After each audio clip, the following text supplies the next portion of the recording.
Well, first, just tell me your reaction to seeing that the sheriffs now cost taxpayers $50 million in defending lawsuits, paying them out, etc. Well, I think that's obviously a horrendous number, but I also think it's just the tip of the iceberg. I don't think the $50 million accounts for other costs that we've incurred as taxpayers as a result of his time in office. But even if that's all there is, $50 million for what he's done is a horrendous amount of money to have spent of taxpayer money. When you say the tip of the iceberg, what do you mean? Well, I mean, I think there's more. I know that there's more that he has cost us with respect to these lawsuits. The increase in insurance coverage, the decrease in the amount of coverage, the increase in the deductible that we now have in the county. Moreover, he's diverted $100 million away from the jail fund, and somehow, some way, that's going to have to be paid back. And that diversion was intentional. He used it to fund other operations and took it away from the jail fund. So when this story is finally written by some historian 10 or 15 years from now, the cost of Joe Arpaio to the taxpayers will be startling, and it'll be far beyond $50 million. And what's interesting is that most people don't understand that a sheriff is principally a jailer, number one, and a process server, number two. They're not the frontline law enforcement that help protect our homes and our businesses. He says he enforces all the laws.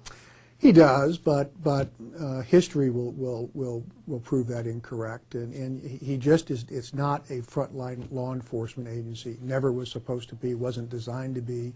Isn't equipped to be. They didn't have the budget to be. It has just been a complete Joe show from the beginning.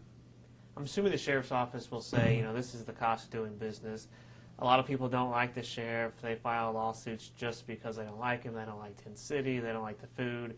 And there's some truth to that. But can you talk about, is it still excessive beyond, what you would normally expect? Well, I don't think there really is any truth to the fact that he says that people sue me just because they don't like me. You'd have to be a complete idiot and a very bad lawyer to look a client in the face and say, let's sue him because we don't like him. The suits against him, for the most part, have been completely meritful. And you can see it's cost the county about $50 million, and that's just the tip of the iceberg in terms of the lawsuits. So these aren't frivolous lawsuits. These are serious lawsuits that involve death, dismemberment, abuse of power. They're very serious cases, and he knows it. He can talk on camera all he wants about these being frivolous lawsuits, but the check makes it very clear that these are not very frivolous. They're very expensive, and they're very unnecessary to boot. That's another question. Can you explain that? I mean, a lot of these would be avoidable, right, or preventable. Absolutely. And you know what? There is one thing that Joe says that is accurate. There will always be accidents in jails, and that's true whether it's Phoenix, Arizona, Pittsburgh, or Philadelphia. There will always be accidents, and there will always be claims that arise because of the accidents. But the number of claims in our jails exceeds any jail twice our size in the country, and Joe knows that, and the people in the criminal justice bureaus know that our claims are far excessive, and it's because he's created in our jails a culture of cruelty. He laughs about the fact that his inmates are in unair-conditioned tents in the summer where it's 130 degrees inside, and his dogs are in air-conditioned pens. He laughs about the fact that he spends 89 cents a day to feed inmates these ridiculous loaves of compressed food, scraps, while the dogs receive Alpo. He laughs about the fact that in February, these inmates in Tent City are sleeping in tents with holes when it rains, and the cold rain comes down on them. In every case that I've had, where all of the detention officers have been found liable for intentionally or grossly negligently killing another human being, what's happened to those detention officers? They've never been investigated, they've never been disciplined, and the topper is they've always been promoted. all of them have been promoted after being found liable for killing another human being unnecessarily. You don't have to do much more with detention officers than to send that signal that if you're involved in one of these inmate deaths, even if you're found liable, you're going to get promoted. So it's just an astonishing culture that's been created by Joe in these jails, and he's done it for the sake of politics and for the sake of newsprint and news coverage. And it has worked with many people. But history will put a very fine point on this man, and history will show that we have spent millions and millions of dollars of taxpayer money needlessly. He hasn't learned a lesson because he keeps getting reelected and getting reelected by a wide margin. He really doesn't care how much money in taxpayer dollars he has to spend to defend these lawsuits. He doesn't care how many inmates perish under gruesome circumstances, so long as he can keep his reputation for being a tough sheriff, a guy that's tough on crime.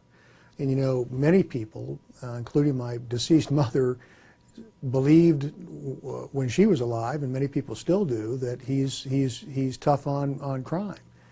Only about 12 to 15% of the people who are in his jails have been convicted on the crime for which they were arrested.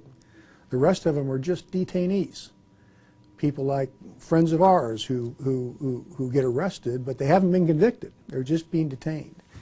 These aren't hardened criminals, but he has created this smokescreen in our county that he's got murderers and child molesters that he's rounding up and protecting this society from. It's just not true. Now, it's true that they come in there maybe for a day or two or for a month, but for the most part, those people are all simple detainees. These lawsuit numbers don't come up very much. I'm always stunned that they're not used more effectively against him.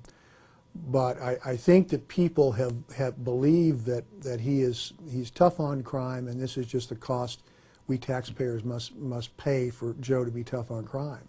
It's a complete illusion.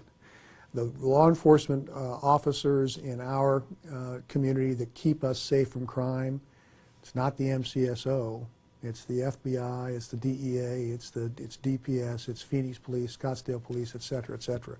Those are the police entities that keep us safe. It's not the MCSO. It's a complete illusion, and I think people are beginning to understand that. You know, I talked about the fact that every time his people are caught and convicted of killing a human being intentionally or with gross negligence, they get promoted.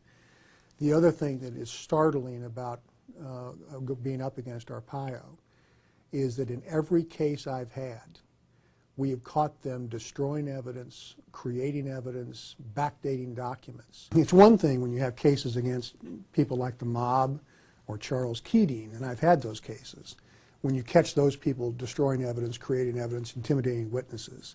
But when that happens with a law enforcement agency, it's heartbreaking, and it diminishes the faith that most people have in law enforcement. And that's too bad, because legitimate law enforcement, real law enforcement agencies don't do that. At least they don't do it very often. And when it happens, they catch it and they try to do something about it. When it happens with Arpaio and his folks, they just cover it up, and in fact, they reward it. So this is, when this final story is done on Arpaio, some years to come, I expect, the breadth of corruption and misuse of taxpayer dollars will startle the people that read the final report.